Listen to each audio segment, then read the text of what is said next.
Boa noite, igreja. Que a graça e a paz do nosso Senhor Jesus estejam com todos nós nesta noite. É uma alegria ver os irmãos aqui. Para quem não me conhece, meu nome é Kevin e eu serei o responsável por trazer a palavra de Deus nesta noite. Como vocês sabem, o nosso pastor está com Covid. Na verdade, acho que já está no finalzinho, já praticamente recuperado, né? Mas está lá no tempo da quarentena. E então eu serei o responsável por trazer a mensagem aos irmãos na noite de hoje. Por isso eu já peço que os irmãos abram as Bíblias de vocês no Salmo 124. Salmo 124.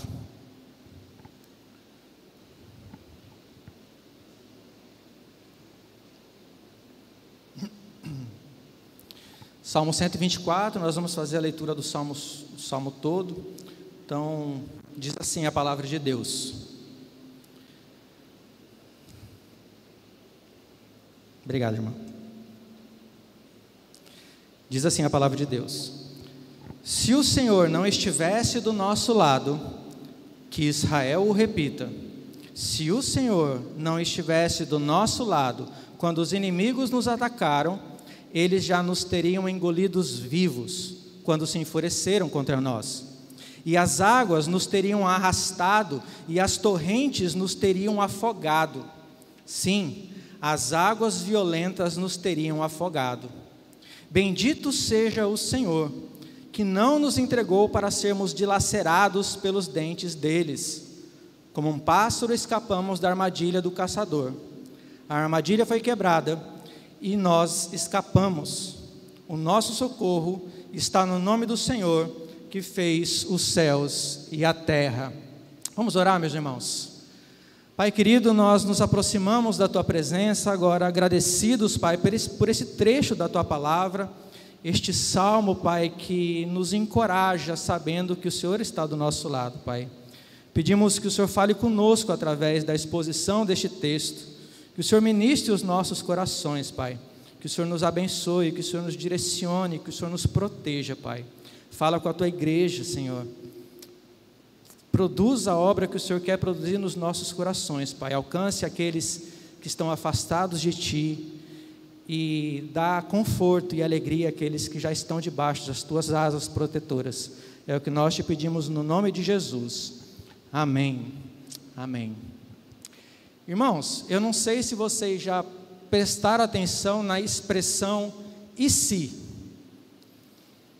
E se é uma expressão que nós usamos com certa frequência em nossas vidas, quando queremos imaginar como elas teriam sido se tivéssemos feito algo diferente. Por exemplo, eu e minha esposa, nós morávamos em Cuiabá, antes de nos casarmos, né? Nós morávamos em Cuiabá. Eu recebi o convite para vir trabalhar em Boa Vista, aceitei o convite, vim. Trabalhei 6 meses aqui em Boa Vista, depois voltei para Cuiabá só para me casar com ela, e ela topou o desafio e veio comigo para cá. Mas aí eu me pergunto, e se eu não tivesse aceitado o emprego? Como será que nós estaríamos hoje? E se ela não tivesse aceitado casar comigo? Como é que eu estaria hoje? E eu tenho certeza que todos nós, todos vocês já fizeram perguntas desse tipo. Por exemplo, e se eu tivesse seguido outra carreira? E se eu tivesse nascido num país diferente? E se eu tivesse nascido numa época diferente?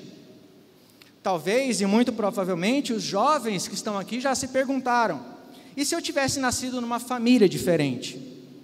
E se os meus pais fossem outros? Ou, e se eu realmente tivesse estudado para aquela prova? Esses e se's são tão presentes em nossas vidas que até mesmo a Marvel, né, e eu não poderia deixar de falar de filme, né? Até mesmo a Marvel criou um seriado completo chamado E Se, né? What if, em inglês, né? E se, onde eles apresentam realidades alternativas para os seus personagens, como por exemplo, e se a Capitã Carter fosse a primeira Vingadora e não o Capitão América? Ou, e se o Ultron tivesse vencido a guerra? Ou, e se Thor fosse filho único? Tem esses episódios lá, se os irmãos quiserem assistir. Enfim, embora a expressão "e se" seja tão pequena, ela pode representar mudanças importantes nas nossas vidas. E Davi, meus irmãos, sabia muito bem disso. Ao escrever o Salmo 124, Davi parece responder a um desses "e se's" da vida. E se o Senhor não estivesse do nosso lado? E é com essa pergunta que eu trago o tema da mensagem de hoje. E se o Senhor não estivesse do nosso lado? Você já parou para pensar nisso? O que seria de nós? O que teria acontecido com a sua vida? Qual teria sido o destino da igreja? Será que haveria igreja? Se Deus não estivesse do seu lado hoje, em meio a tudo que você está vivendo, qual seria a sua esperança? Esse tipo de pergunta parece querer nos levar para baixo, nos entristecer, nos deixar deprimidos. Mas Davi, ao trazer uma resposta para essa pergunta, no Salmo 124, ele nos traz um motivo de grande louvor e gratidão a Deus. Esse salmo, ele faz parte dos salmos que são conhecidos como salmos de degrau, ou salmos, ou cânticos de romagem, ou cânticos de peregrinação. E esses salmos de romagem, ou esses cânticos de peregrinação, eles são compostos pelo Salmo 120 ao 124. E eles receberam esses nomes porque os judeus, quando eles peregrinavam até Jerusalém para participar das festas anuais e também para oferecer os sacrifícios a Deus, eles iam cantando esses salmos durante o caminho, porque o caminho muitas vezes era perigoso. Então eles iam cantando durante o caminho, se lembrando de todo o livramento que o Senhor já havia proporcionado na vida deles. Não se sabe ao certo em que momento Davi escreveu esse salmo. Na verdade, existem vários momentos que podem ter levado Davi a escrever esses salmos, mas é muito provável que tenha sido escrito logo após um grande livramento concedido por Deus à vida de Davi e ao povo judeu. E muitos estudiosos acreditam que esse salmo tenha sido escrito após Davi ter enfrentado o ataque dos filisteus, assim que ele assumiu o trono de Israel. Você vai ver isso lá em 2 Samuel 5, dos versículos 17 ao 25. Os filisteus, eles tinham conseguido o seu intento, eles tinham vencido a batalha contra Saul. Israel teria sido completamente riscada do mapa, se os filisteus tivessem conseguido vencer Davi. Após matarem Saul, os filisteus pensaram que eles haviam vencido, e atacaram os israelitas com toda a fúria, ao saberem que Davi havia sido ungido o rei de Israel. Agora, imagina a cena. Os filisteus haviam vencido a batalha contra Saul, haviam matado Saul e matado os seus filhos, e também haviam matado muitos israelitas. Se os israelitas enfrentassem um novo confronto com eles, naquele momento, provavelmente eles teriam sido derrotados. Mas Deus estava do lado de Israel. E em todas as vezes que Davi enfrentou os filisteus, ele os derrotou, reconhecendo que a mão de Deus estava em cada vitória deles sobre os filisteus. A sobrevivência de Israel não poderia ser explicada por força ou qualquer esperteza humana. Se não fosse Deus, a nação de Israel teria sido aniquilada. Por isso, ao escrever este salmo, Davi reconhece que se o Senhor não estivesse do lado deles, eles teriam sido completamente destruídos pelos inimigos. A grande ideia do salmo, portanto, é mostrar que o crente estaria completamente perdido se Deus não estivesse do seu lado. Essa é a grande ideia do salmo. Nós estaríamos completamente perdidos se Deus não estivesse do nosso lado. E Davi vai ensinar essa verdade usando 3 metáforas que demonstram as várias formas pelas quais os inimigos os teriam vencido se Deus não estivesse do lado deles. Primeiro, eles teriam sido engolidos vivos pela fúria dos seus inimigos. Segundo, eles teriam sido varridos e arrastados pela fúria das águas e teriam se afogado. E terceiro, eles teriam caído na armadilha do caçador e estariam presos. E nós vamos ver nessa noite o que Davi nos ensina em cada uma dessas metáforas. A primeira metáfora é: se Deus não estivesse do lado deles, eles teriam sido engolidos vivos pela fúria dos seus inimigos. Vamos ler novamente os versículos 1 até o versículo 3. Diz assim: se o Senhor não estivesse do nosso lado, que Israel o repita, se o Senhor não estivesse do nosso lado, quando os inimigos nos atacaram, eles já nos teriam engolidos vivos, quando se enfureceram contra nós. Percebam, meus irmãos, alguns detalhes desse texto. Davi inicia chamando o povo a repetir aquela afirmação. Ele diz: se o Senhor não estivesse do nosso lado, que Israel o repita. E aqui parece que Davi está fazendo igual aqueles pastores que falam: repita comigo, igreja, né? Sabe aqueles pastores que estão pregando? Agora repita comigo, igreja. Davi está fazendo isso. E ele faz isso para chamar a atenção para um detalhe importante aqui. Qual é o detalhe importante que Davi está querendo destacar? Que Deus estava do lado deles. Esse é o ponto. Deus estava do lado deles. E isso é extremamente importante, pois saber quem está do nosso lado faz toda a diferença. Quando nós sabemos que Deus está do nosso lado, nós podemos falar com a mesma confiança que o salmista fala lá no Salmo 118, versículo 6. Olha o que o salmista fala: o Senhor está comigo, não temerei. Quando nós sabemos que Deus está do nosso lado, a gente pode falar com essa confiança: o Senhor está comigo, não temerei. Então a primeira questão a se pensar nesta noite é: quem está do seu lado?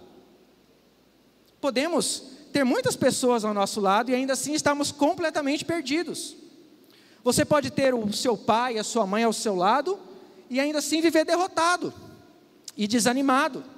Você pode ter um bom marido, uma boa esposa e ainda assim não encontrar uma saída para os seus problemas. Você pode ter muitos amigos e achar que está tudo muito bem e ainda assim está caminhando direto para o inferno. O que esse texto nos ensina é que se existe alguém que precisamos ter do nosso lado, esse alguém é o Senhor. Somente o Senhor é capaz de nos guardar, de nos defender, de nos libertar dos perigos que se levantam contra nós neste mundo. Ninguém mais pode. Se sabemos que Deus está do nosso lado, então sabemos que estamos seguros, pois Deus não nos abandona e nem nos desampara. Ele cuida de nós, Ele nos guia, Ele nos protege durante a nossa peregrinação nessa terra. Assim como o povo de Israel peregrinava para Jerusalém, nós somos chamados de um povo peregrino nessa terra, que caminhamos em direção aos céus. Por isso nós precisamos saber que o Senhor está do nosso lado. E isso me lembra um texto bastante conhecido chamado Pegadas na Areia. Talvez a maioria conheça, né? Esse texto, ele geralmente, você vê ele naqueles quadrinhos antigos, que tem aquelas paisagens no fundo, pregados no canto de uma padaria, ou então numa conveniência de posto de gasolina. Eu lembro que essa eu li numa conveniência de posto de gasolina. Mas esse texto ilustra bem esse ponto. O texto diz que um homem estava numa praia caminhando com Jesus. E enquanto ele caminhava, ele olhava para o céu, e a vida dele ia passando no céu. E ele percebeu que conforme as cenas da vida dele passavam, iam aparecendo pegadas na areia, 2 pares de pegadas. Uma pegada era dele e outra pegada era de Jesus. Só que ele começou a perceber que quando apareciam cenas de momentos difíceis da vida dele, cenas de momentos onde ele sofreu muito, só havia um par de pegadas. E aquilo deixou ele triste. E aí ele vira para Jesus e fala: Jesus, o Senhor não disse que estaria sempre ao meu lado, que nunca me desampararia? Por que que nos momentos que eu mais precisei, o Senhor não estava do meu lado? E aí Jesus fala para ele: eu nunca te abandonei. Nos momentos em que você mais precisou de mim, só tem uma pegada na areia, porque eu te carreguei no colo. Esse é o nosso Deus, meus irmãos. Ele está do nosso lado, Ele é o nosso socorro. A segunda questão que esse texto nos aponta é que a vida cristã não é um mar de rosas. Enquanto estivermos neste mundo, enquanto estivermos peregrinando em direção à nossa casa celestial, a Nova Jerusalém, nós teremos aflições, perseguições, problemas e crises das mais variadas. Presta atenção no que Davi está dizendo aqui. Ele diz assim: se o Senhor não estivesse do nosso lado quando os inimigos nos atacaram. Então, não se trata de sermos ou não atacados, mas de quando seremos atacados. Ser cristão não nos exime de sofrimentos. Jesus mesmo disse em João 16:33: neste mundo vocês terão aflições, contudo, tenham ânimo, eu venci o mundo. Então é fato, nós teremos aflições. Davi estava enfrentando essas aflições, mas a primeira coisa que Davi nos lembra é que Deus está do nosso lado. Essa é a única razão pela qual não fomos engolidos. Olha o que diz o versículos 2 e 3. Se o Senhor não estivesse do nosso lado, quando os inimigos nos atacaram, eles já nos teriam engolidos vivos, quando se enfureceram contra nós. Davi estava sendo atacado pelos filisteus. Ele destaca que a ira e a fúria dos seus inimigos era tão grande contra eles, que se eles tivessem tido a chance, eles teriam engolido o povo vivos. E a imagem que Davi faz aqui é de um animal selvagem devorando a sua presa. Talvez Davi estivesse se lembrando do urso e do leão, que já haviam atacado ele, dos quais Deus já havia também livrado ele. E essa história você encontra lá em 1 Samuel 17:37. Talvez Davi estivesse se lembrando disso. Aqueles inimigos eram como um animal selvagem, que se tivessem a oportunidade tinham dilacerado eles. Essa era a imagem que Davi fazia dos inimigos do povo de Deus. São animais selvagens, prontos para nos devorar. Os inimigos de Davi eram os filisteus. Mas e quanto a nós? Meus irmãos, temos um inimigo tão feroz quanto os filisteus. E o nome desse inimigo é Diabo. O Novo Testamento traz várias imagens semelhantes às de Davi, que tratam desse inimigo como um animal feroz, tentando nos engolir vivos. Vejam o que Pedro diz lá em 1 Pedro 5:8. Ele diz assim: sejam sóbrios e vigiem, o diabo, inimigo de vocês, anda ao redor como um leão, rugindo e procurando a quem possa devorar. Não podemos nos enganar, meus irmãos, o diabo é o nosso inimigo. E assim como os filisteus estavam enfurecidos contra Israel, o diabo está enfurecido contra nós, contra a igreja, contra o povo de Deus. E como uma fera, como um leão, ele busca alguém a quem possa engolir vivo.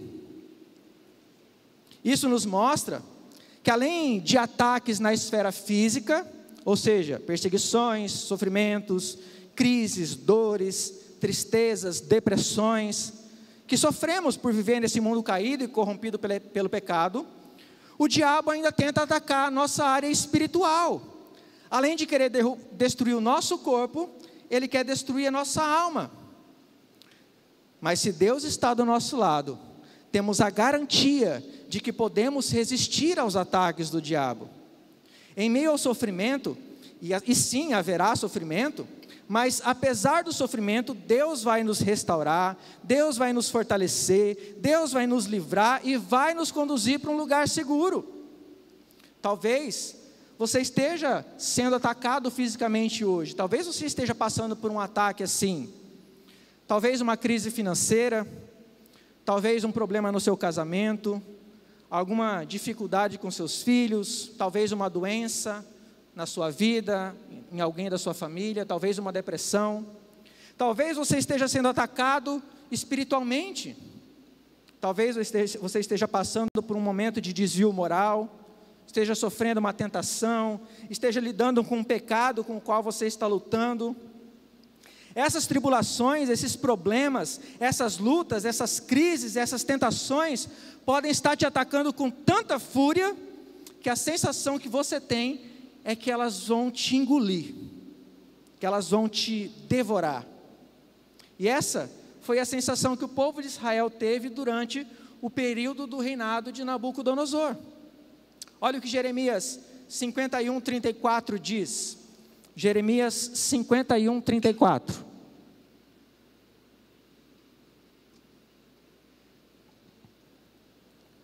diz assim: Nabucodonosor, rei da Babilônia, devorou-nos, lançou-nos em confusão, fez de nós um jarro vazio, tal como uma serpente ele nos engoliu, e encheu o seu estômago com nossas finas comidas, e então nos vomitou. Talvez essa seja a sua condição também. Talvez você esteja se sentindo devorado pelos problemas, pelas lutas, pelo pecado. O que esse salmo está te dizendo é que você não precisa desanimar, se Deus estiver do seu lado. Paulo, por exemplo, enfrentou problemas parecidos. Veja o que ele diz em 2 Coríntios 1:8. Ele diz assim: irmãos, não queremos que vocês desconheçam as tribulações que sofremos na província da Ásia, as quais foram muito além da nossa capacidade de suportar, a ponto de perdermos a esperança da própria vida. As tribulações que Paulo enfrentou na Ásia foram tão grandes que a sensação que ele teve é que o fim havia chegado. Era como se a sentença de morte já tivesse sido decretada. Porém, todas essas aflições serviram para um propósito, para que Paulo não confiasse em si mesmo, mas em Deus. Veja como o texto continua, 2 Coríntios 1, 9 e 10. Paulo fala: de fato, já tínhamos sobre nós a sentença de morte, para que não confiássemos em nós mesmos, mas em Deus, que ressuscita os mortos.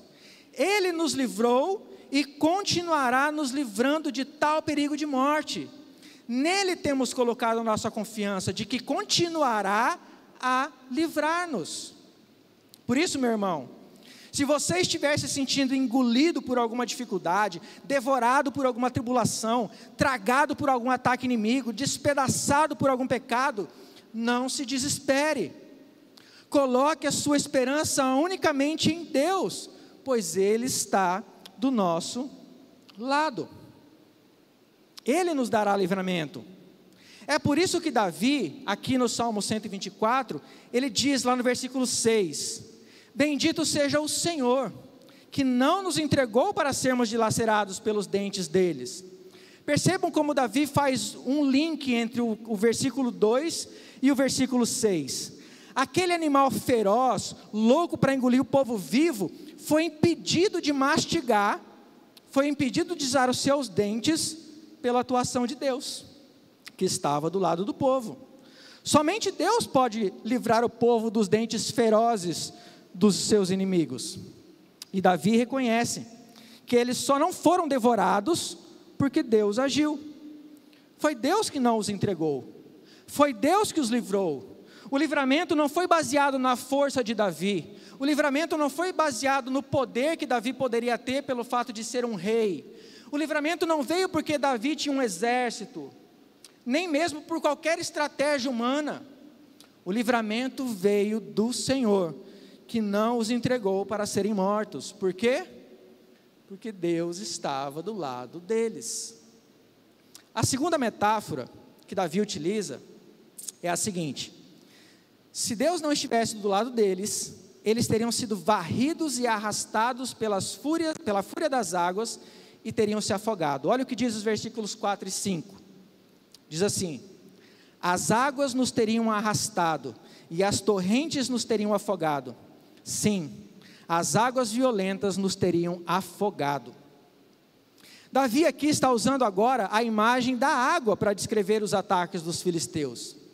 A ideia é que os inimigos estavam cercando o povo de todos os lados. Eles se espalharam pelo vale, e como uma forte correnteza, um verdadeiro tsunami, eles teriam arrastado o povo das suas terras e os teriam afogado, se Deus não estivesse do lado deles. O uso desse tipo de imagem é bastante comum para descrever momentos de tribulação. Lembra de Jesus? Jesus usou essa mesma imagem de uma correnteza, de uma chuva muito grande, devastando, quando ele ensina sobre construirmos a nossa casa sobre a sua rocha, que é a sua palavra. Olha o que diz o finalzinho do versículo 48 de Lucas 6, Jesus falando: quando veio a inundação, a torrente deu contra aquela casa, mas não a conseguiu abalar, porque estava bem construída. Ou seja, as tribulações, as crises, as dificuldades, os problemas da vida, muitas vezes chegam até nós como uma inundação. E eu não sei se vocês já enfrentaram alguma inundação na vida de vocês, eu espero que não. Mas certamente vocês já viram cenas na televisão de inundações. Em uma inundação, nós somos completamente rodeados pela água. Você fica sem saída, a água sobe e começa a te sufocar. Era assim que Davi estava se sentindo. Os filisteus estavam perseguindo e na sua fúria cercavam o povo e estavam deixando eles encurralados, asfixiados. E eu não sei se você já se sentiu assim. Você já experimentou angústias, provações e crises surgindo de todo lado, de modo que você se viu angustiado, encurralado, sem saber para onde sair? Meus irmãos, já é difícil a gente enfrentar um problema de cada vez. Agora imagina vários problemas surgindo e se levantando ao mesmo tempo. Talvez você esteja passando por isso agora. Para onde você olha, tem tribulação. Contas vencidas, problemas do banco, dívidas acumulando, filhos se rebelando, dificuldades no emprego, crise conjugal, doenças na família, perda de um ente querido, pandemia, varíola do macaco, e você se sente sufocado. Mas além de sufocar, as torrentes ainda nos arrastam. Se você viu essas imagens que eu falei de uma enchente, você vai saber do que eu estou falando. As águas de uma enchente, elas destroem tudo. Elas saem arrastando carros pela rua, derrubando árvores, derrubando muros, derrubando casas.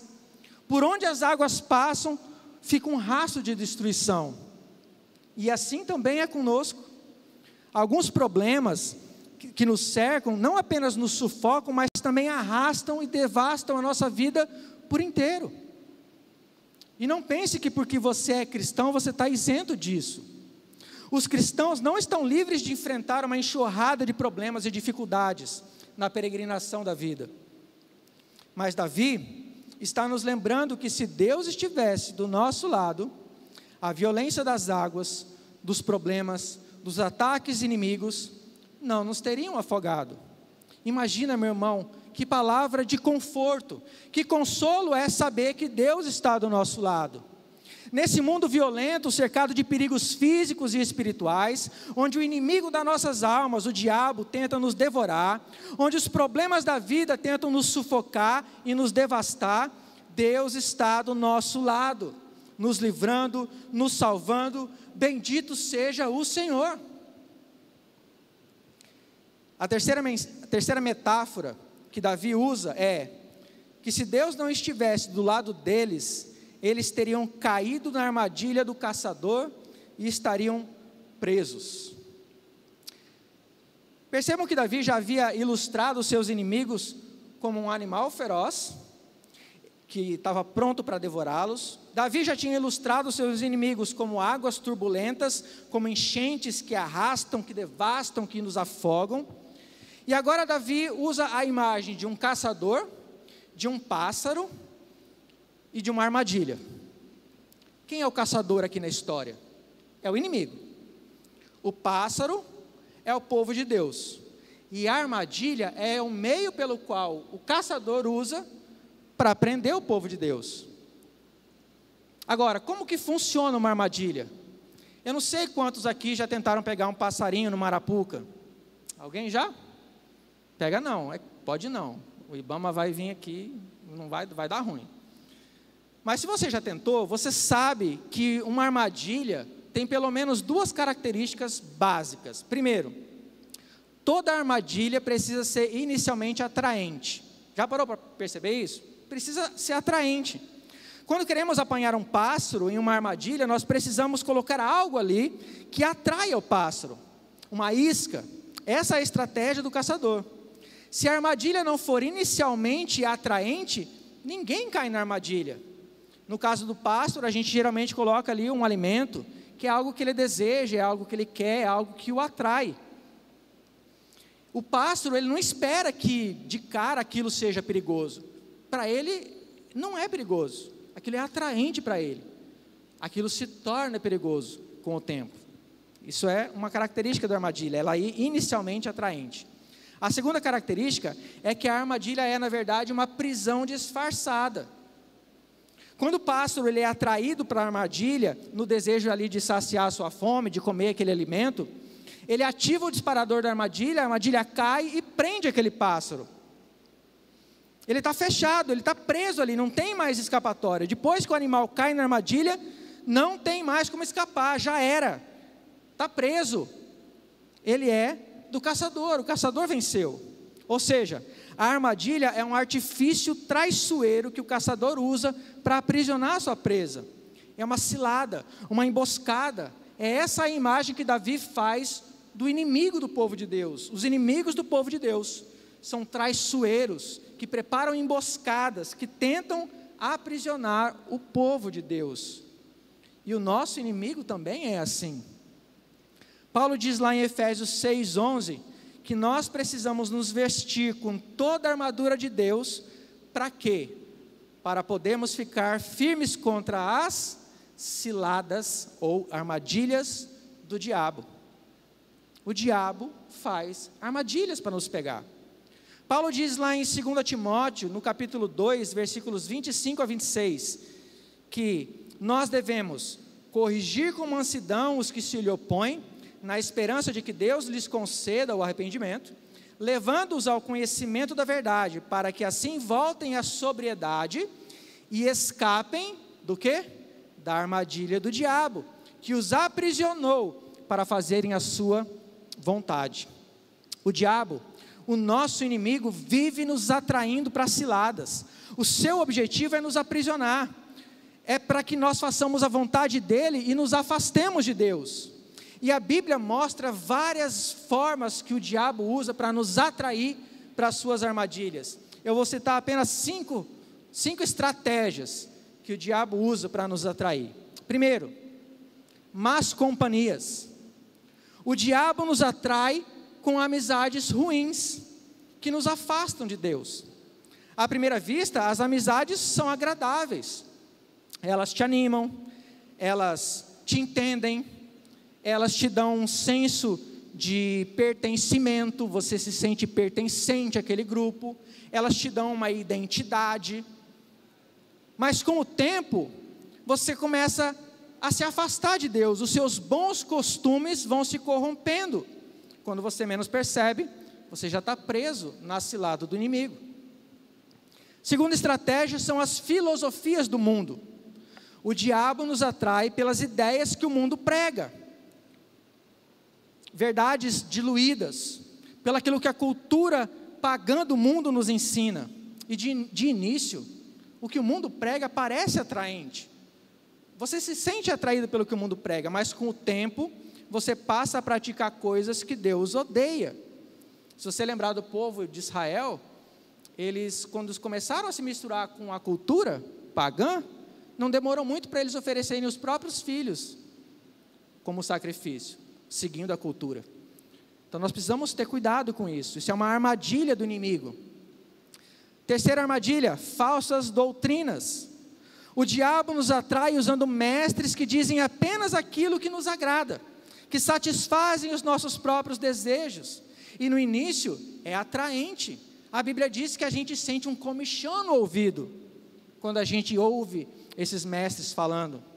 Quando a gente menos percebe, a gente começa a rejeitar a palavra de Deus, rejeitar a verdade de Deus, e a correr atrás de mitos, a correr atrás de fábulas.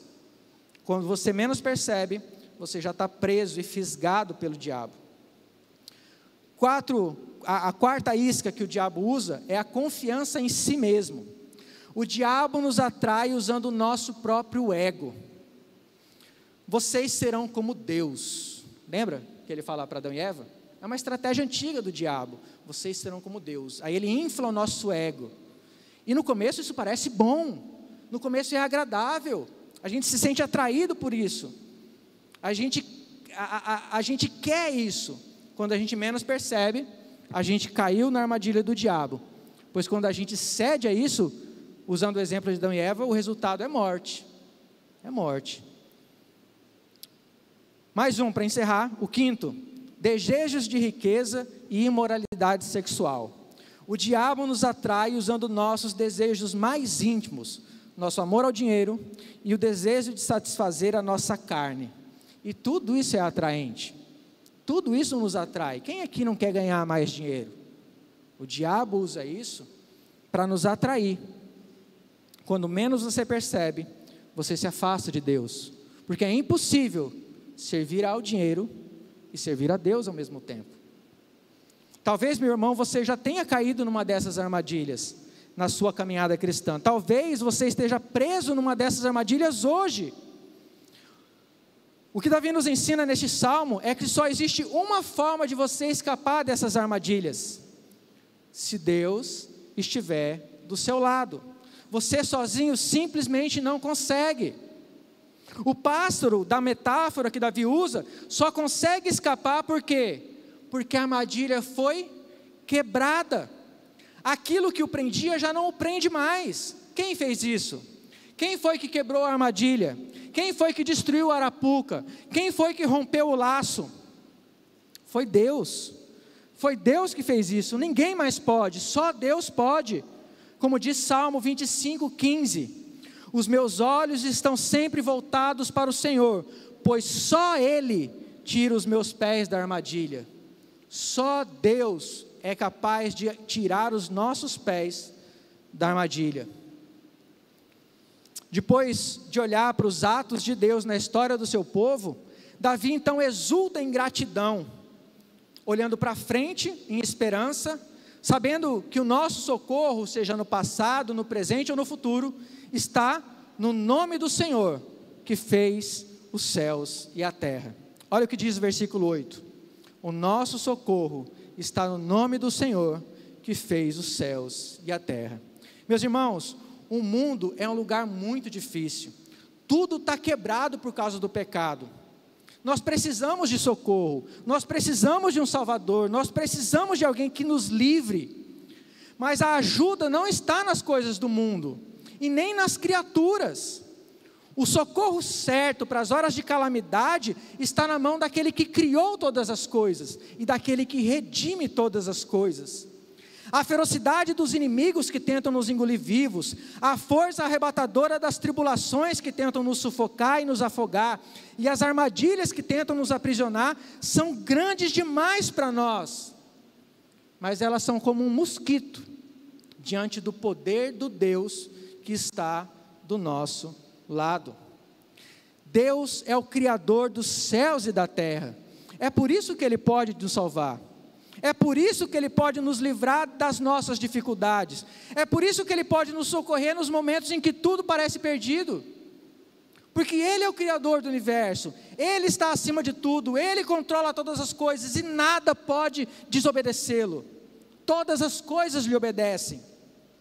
Por isso, como eu disse no início, o crente estaria completamente perdido se Deus não estivesse do seu lado.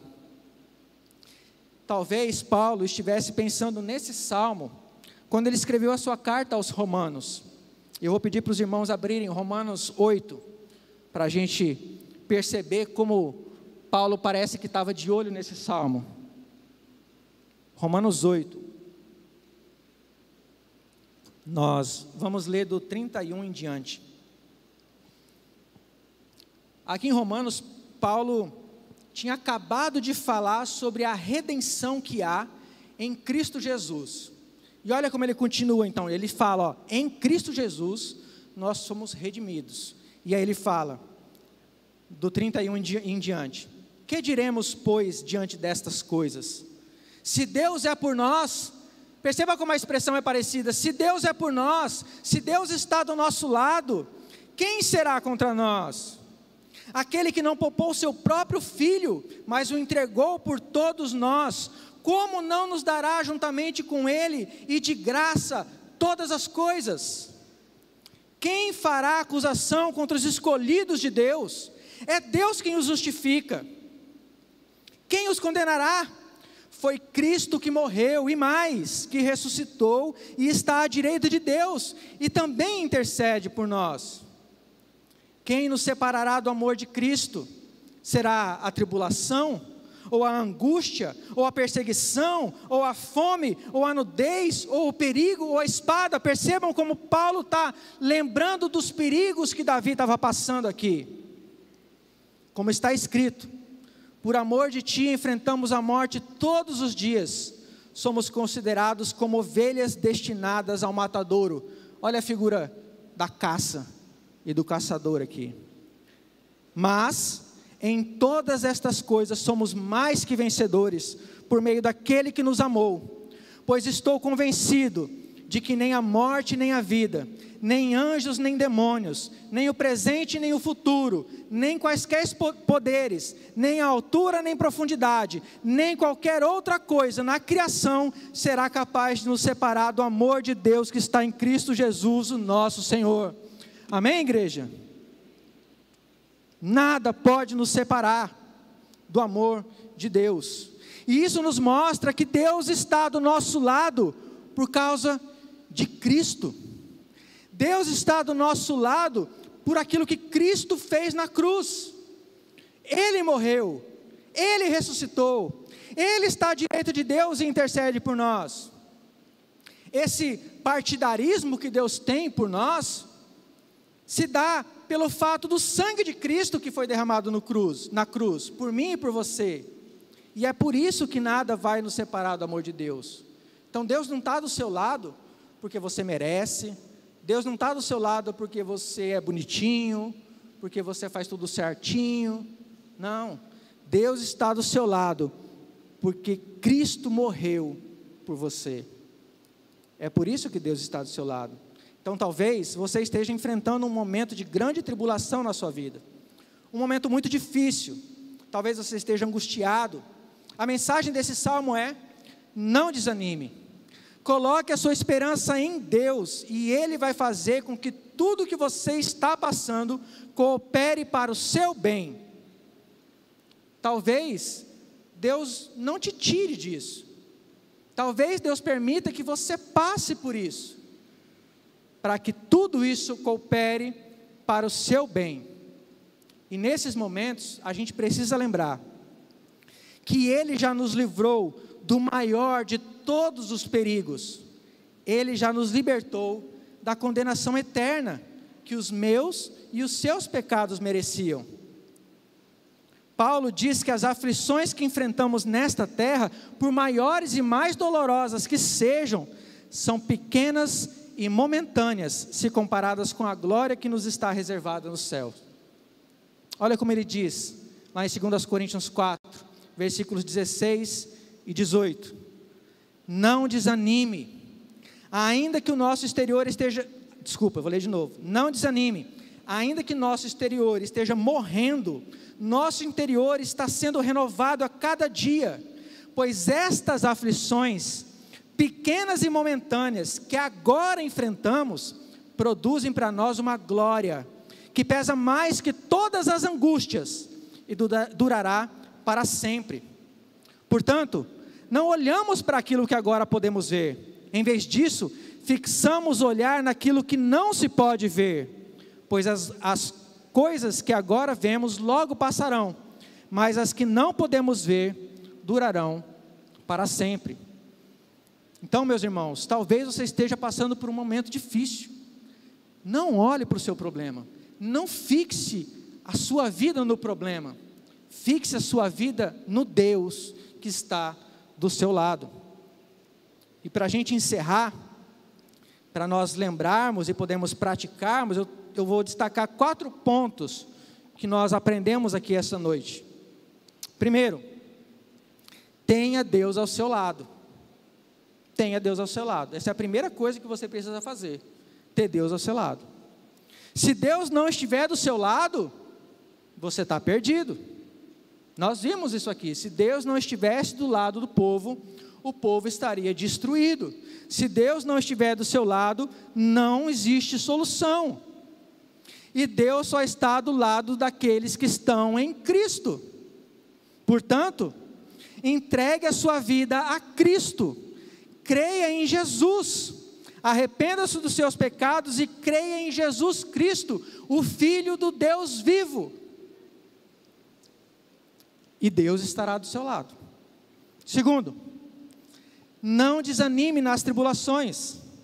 Por maior que seja a sua crise, coloque a sua confiança e a sua esperança apenas no Senhor, o Criador dos céus e da terra.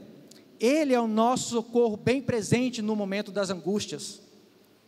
Ele está do nosso lado. Terceiro, olhe para os atos de Deus na sua história.